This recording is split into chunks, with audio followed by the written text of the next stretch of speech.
everybody. It's George Harrisson, right? Remember me. How could we ever forget? As lead guitarist for the most successful music group the world has ever known, George Harrison's superstar status has been assured.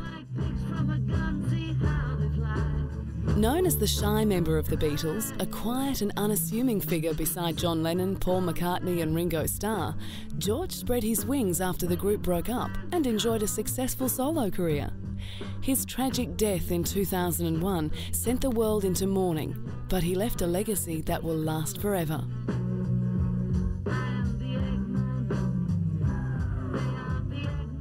As the best-selling musical act of the 20th century, the Beatles continue to be held in the highest esteem for their artistic achievements.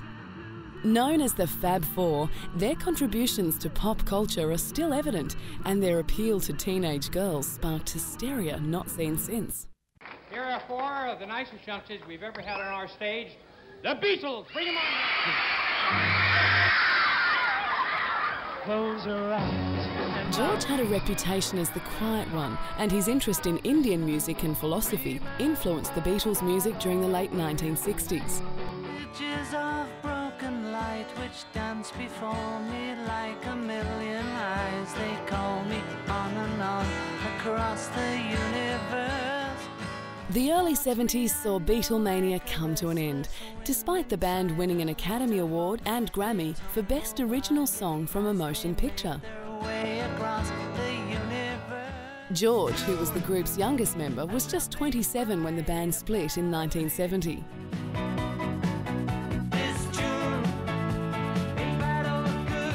After the Fab Four broke up, George produced a few solo albums and was the first of the four to top the UK singles charts as a solo artist with My Sweet Lord. The song was taken from his acclaimed 1970 album All Things Must Pass, made up of unreleased material he had worked on for a few years. My sweet Lord, oh my Lord. My sweet love, my sweet love. His song Bangladesh was released to help famine victims in the Indian subcontinent.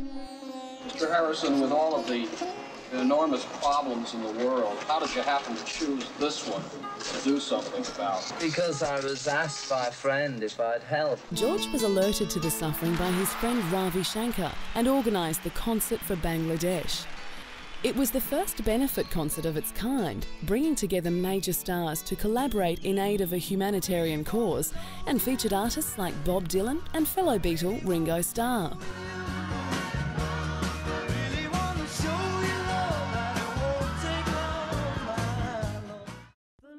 A heavy smoker, George quit when he was first diagnosed with cancer in the late 90s, but lost his battle when the disease spread from his lungs to his brain. On November 19, 2001, George Harrison passed away aged 58, with his wife Olivia and son Danny by his side. I've seen that road before. His family continues to keep his memory alive and organise the 2002 Concert for George in his memory. Danny, who bears a striking resemblance to the former Beatle, has followed his father's career path. When George Harrison died, he left a musical legacy that inspired so many. His untimely death was a tragedy, as the world lost an iconic star and music lost one of its most important figures.